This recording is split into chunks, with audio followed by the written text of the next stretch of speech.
사귀어오던 연인을 무참히 살해한 교제살인 피의자들의 신상 정보가 잇따라 공개됐습니다.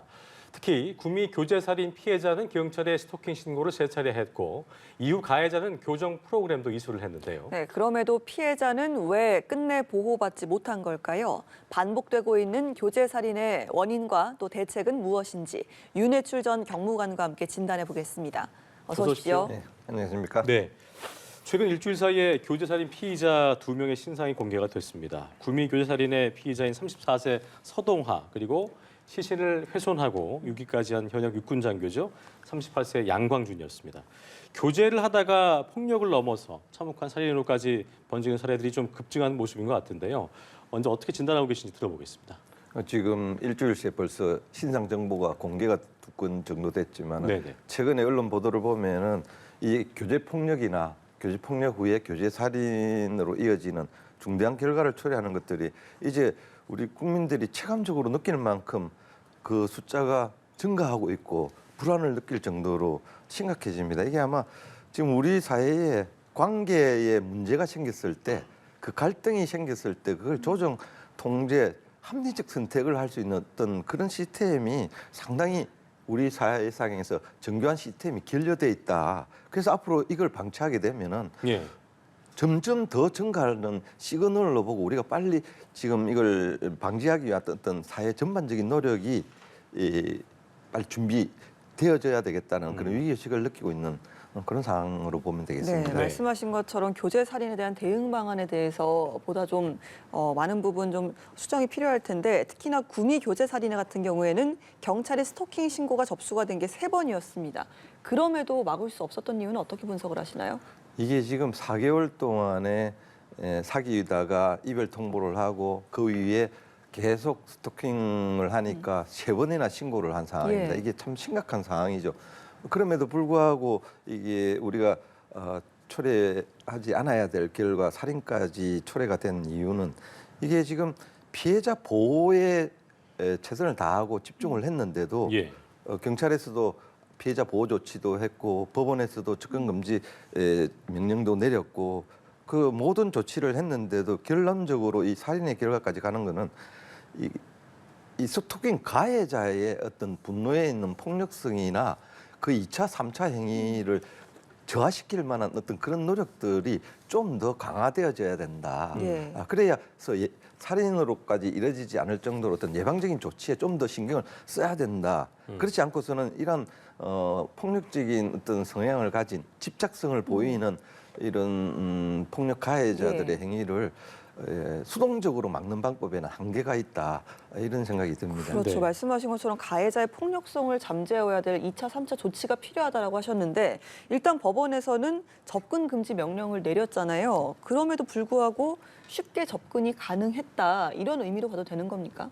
지금 어떤 극단적인 이기심에 분노가 폭발하고 있는 스토킹 가해자에게 법원의 접근 금지 명령이 일상적인 정상적인 사고를 하는 사람이면 그게 위협적인 제재 수단으로 다가올지 모르지만은 자기의 감정에 충실하는 이런 집착성을 보이는 교제 폭력의 가해자에게는 그게 어느 순간 자기 분노가 폭발하는 순간에는 그게 적절한 제재 수단이 안 된다는 것으로 보입니다. 그러니까 이런 결과가 나오고 막을 수가 없는 그 분노가 폭발하는 그 당시에는 이 가해자는 자기 분노를 폭발시켜야만 되는 그런 결과가 도출돼야만 되는 그런 상황으로 보이는 거죠.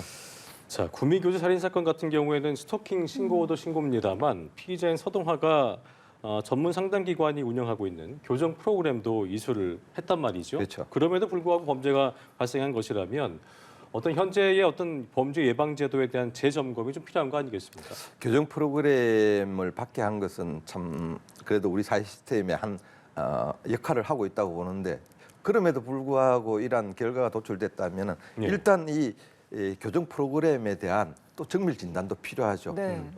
왜냐하면 이 스토킹 고소권에 대한 합의를 도출하고 자기한테 이익을 보기 위해서 이 가해자가 그런 교정 프로그램에서 자기의 폭력성을 숨기고 위장을 할 그런 가능성이 있는데 그런 위장에 대한 것까지도 진단을 해낼 수 있는 좀 더 정밀한 프로그램을 개발해야 되고 그것을 밝혀낼 수 있는 전문적인 전문가도 배치해서 그래서 이 가해자의 폭력성을 스스로 위장할 수 있는 이런 것들을 바로 캐치해낼 수 있는 좀 더 교정 프로그램이 예. 정교화될 필요가 예. 있는 그런 것으로 보입니다. 실효성 있는 대책이란 과연 어떤 걸까라는 생각을 해보게 되는데요. 서동아는 이제 연인과 4개월간 교제를 했습니다. 그 이후에 이별 통보를 받으니까 스토킹 범죄를 일삼았고 심지어 연인의 가족이 보는 앞에서 범행을 저질렀습니다.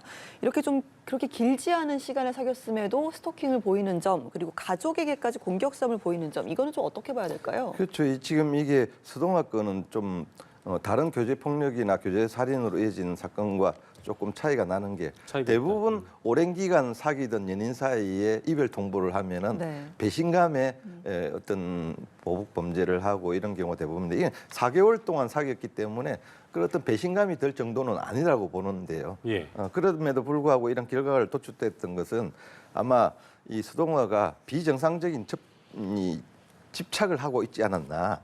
그래서 그 관계에 집착하다 보니까 그 거절에 대한 분노가 이제 당사자인 연인에게만 해당되는 게 아니라 피해자에게만 해당되는 게 아니라 그 가족한테까지도 지금 심각한 상황을 초래할 정도로 그렇죠. 흉기를 네. 휘두르고 상해의 결과가 도출되는 거 보면은 이게 비정상적인 집착이 분노로 이어지고 그 분노가 충동 조절 장애로 살인에까지 예. 자기 스토킹에 대한 고소에 대한 합의를 해주지 않는 그런 행위에 대한 분노가 폭발해서 이런 살인의 결과까지 도출되는 거죠. 네. 자, 그리고 지난주에 신상 공개된 또 한 명의 피의자입니다. 38세의 양광준. 양광준 같은 경우에는 과거 육사 시절에 후배 글이 좀 화제를 모으고 있는데요. 동상이 걸린 생도를 챙겨줄 만큼 굉장히 순하고 착하던 선배였다. 이런 내용이었는데 순하고 착했던 선배 그리고 내연 관계였던 연인을 살해한 피의자 이렇게 양극단적인 모습을 보인 피의자는 어떻게 좀 해석을 하셨어요? 이게 지금 범죄 현상을 보면서 우리 국민들이나 우리 행가분들 착각하는 게 저도 제복을 입은 생활을 했었습니다. 예. 제복을 입은 사람이 살던 20대 통제된 환경 속에서 프라이드와 명예가 충만하던 20대 시기에는 그 성향이 특히 프라이드를 중요시하기는 육사 출신이지 않습니까? 그 안에서의 생각들은 선할 수밖에 없고 그 행위 자체는 FM 규정에 메인 생활을 할 수밖에 없고 그런 선택을 할 수밖에 없습니다. 하지만 이 범죄를 저지른 시기는 20년 후에 내연관계를 맺고 있는 여인과의 갈등에서 생기는 또 다른 환경 속에서 어떤 개인은 이 상습적으로 범죄를 저지르는 범죄인들은 그 내 안에 폭력성이나 범죄성을 가지고 있지만은 우리 일반적인 생활하는 일반인들은 어떤 환경이 중요합니다. 그래서 범죄를 저지를 수 있는 환경 속에서 누군가는 합리적인 선택을 하고 누군가는 불합리한 선택을 하는데 우리 육사 출신의 이 엘리트 군인은 비합리적인 선택을 하게 된 거죠. 양광준의 같은 경우에는 육군사관학교를 졸업을 했고요. 그 이후에 중령 진급도 앞두고 있던 상황이었습니다. 나름 엘리트 코스를 밟았다. 어떤 커리어에 대한 계획이 없던 사람이 아닌데 그런 현역 군 장교가 이렇게 좀 극단적인 범행을 저지른 이유 어떻게 보시는가요?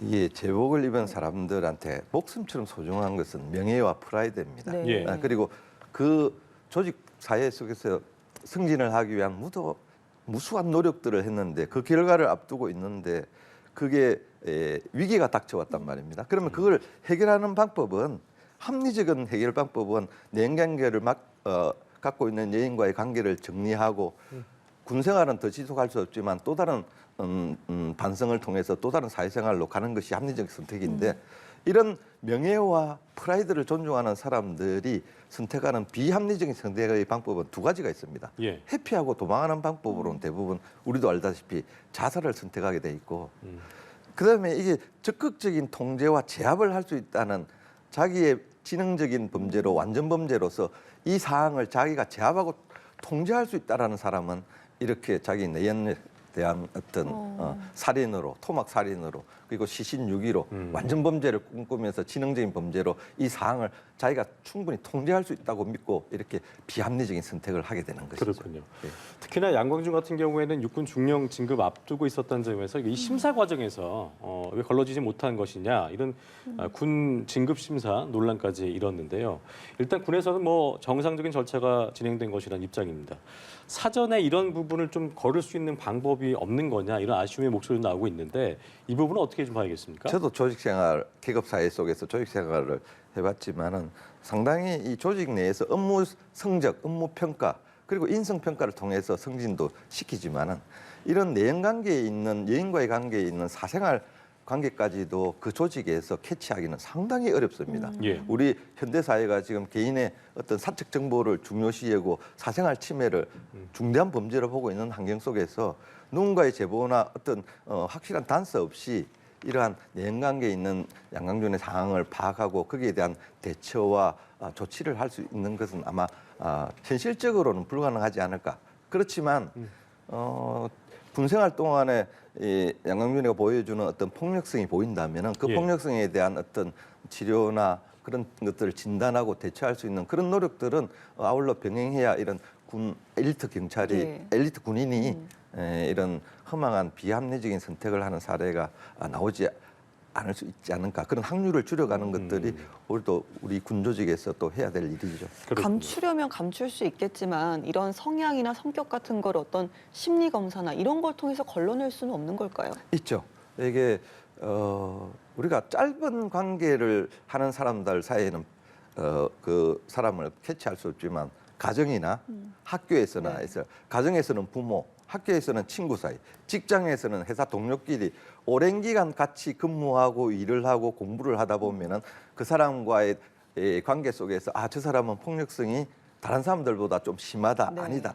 그런 것들을 충분히 캐치해낼 수 있습니다.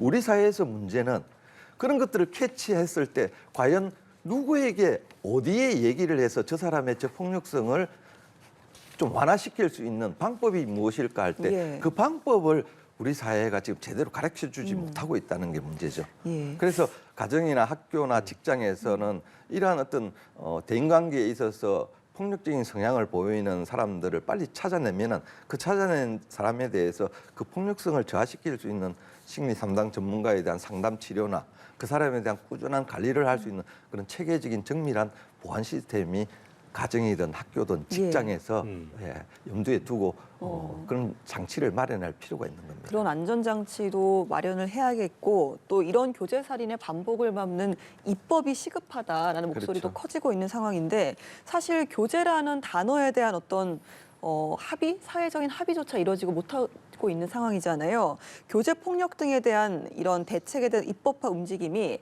해외에서도 활발하게 일어나고 있다고 하는데 이 부분도 좀 짚어주시죠. 지금 저희 나라에도 지금 국회에서 이런 교제폭력 입법을 지금 추진을 하고 있고요. 하게 될 때 가장 큰 문제는 이 교제폭력에 대한 교제에 대한 정확한 정의를 못 내린다고 하는데 외국 사례에서 보면은 그래도 교제폭력에 대한 어떤 입법을 해서 피해 여성들을 보호하는 데 집중하는 국가도 있고 심지어 그 여성폭력 방지법을 제정해가지고 민사배상도 허용을 하는 국가도 있습니다. 또한 그 사귀고 있는 이성에 대해서 폭력 전과가 있는지 없는지를 경찰의 조회까지 그것들을 허용하고 있는 국가도 있을 네. 정도니까 우리 사회에서도 빨리 이런 어떤 교제관계에서 벌어지는 폭력, 그 이후에 벌어지는 살인을 막기 위해서는 입법 자체가 빨리 이루어져서 이런 중대한 살인으로 이루어져서 유가족들의 피해를 막을 수 있는 제도적인 장치, 그 첫 출발은 입법이라고 보여집니다. 예.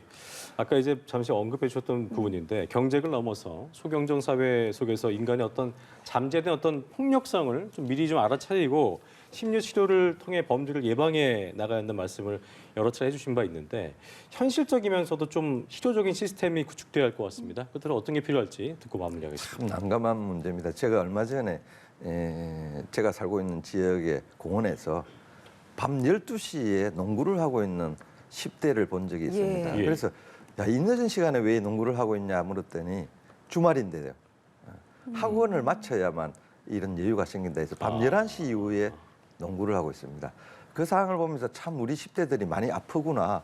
저렇게 아픈 정서적으로 심리적으로 자기의 스트레스를 완전히 해소하지 못하고 이 초경쟁 사이에 몰리는 저런 10대 시절을 보낸 친구들이 20대, 30대를 가더라도 다시 또 직장 내에서 보이지 않는 어떤 그 실적 경쟁과 업무 실적 경쟁.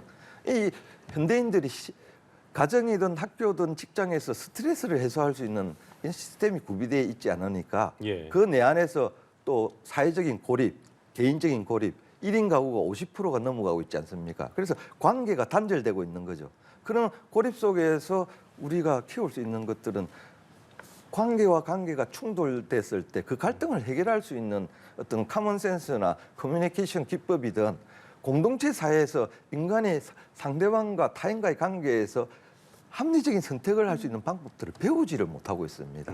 우리 사회가 지금 이 문제에 대해서 좀 심각한 어떤 고민을 하고 예. 이 교제 폭력이 교제 살인으로 이어지고 그 숫자가 증가되는 이 심각한 위기를 방치하게 되면은 정말 겪지 않아야 될 그런 어떤 피해의 아픔을 겪는 사람들이 많이 늘어나니까 이 갈등 해결 방법에 대한 어떤 각종 가정이든 학교에 대한 교육도 필요할 것이고요. 예. 또 이 지식 전수 교육이 아니라 학교든 직장에서 우리가 공동체 사회에서 건강한 한 인간으로 살아갈 수 있는 전인 교육 같은 그런 교육 시스템도 꾸준히 이루어지는 그런 노력들이 필요하지 않을까 그렇게 보여집니다. 알겠습니다. 사건 속으로 지금까지 윤해출 전 경무관과 함께했습니다. 오늘 말씀 고맙습니다. 고맙습니다. 네, 고맙습니다.